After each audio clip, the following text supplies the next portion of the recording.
I want to briefly say something about the Sixers. I watched the Sixers game against the Pelicans. Um, Sixers look old.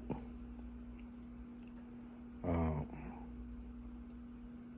Sixers look uh, disorganized. Um, they look like they're not in harmony and unity. And you can see the selfishness by the individual players. Um, I don't know if I see Embiid playing to where as though he's trying to bring unity to a team, because that's just not his style. Embiid is an individual player. Um, he can't win a championship with that mentality, and yet year after year after year he's displayed that mentality. Not, I mean, when Ben Simmons was there and they played against Atlanta, um, they could have possibly made a run. When they was with Jimmy Butler, they was a team that possibly could have went to the NBA Finals and won it against Golden State. But I see the individuality and the individual selfishness of each and every player. Harding is a mere shell of the player that he is, and if I was the Sixers, I would try to unload him for something good, because he's going to run on you anyway. He wants out of there. Tyrese Maxey, he has to go somewhere where he can flourish, where he can be the man. He's too much under Embiid and other players, and he respects them too goddamn much. And I really can't decipher or really see if that is the case with him, or he just doesn't have that killer.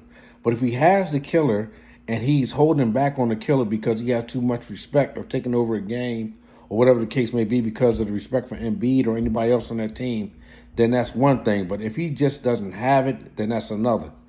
Doc Rivers, I can't say it enough. Doc Rivers is a terrible coach. He's not a good coach. He will not be a good coach. And if anybody looks disengaged during the game, it's him. When they played the Washington Wizards, the game was so close that he could have challenged some calls, and his players asked him to challenge the calls, and he just watch him at a press conference. I don't know. You may have seen that. I didn't see that. I don't know. But yeah, but Doc, why didn't you? Listen, what we do is, he's starting to sound like Peterson, and he has no accomplishments here in Philly. Like Peterson got the Super Bowl, and Peterson ego went to the roof. I don't know what Doc Rivers believe his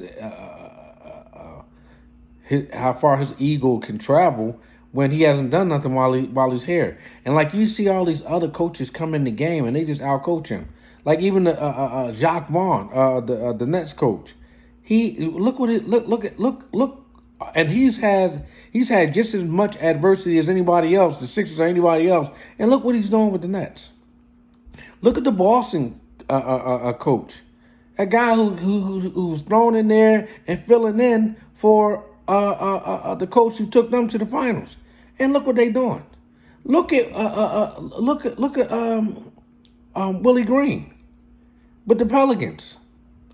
This is an exemplar. This is an example of these young, good, talented coaches coming in and out coaching these washed out coaches with these so-called names. And the Doc.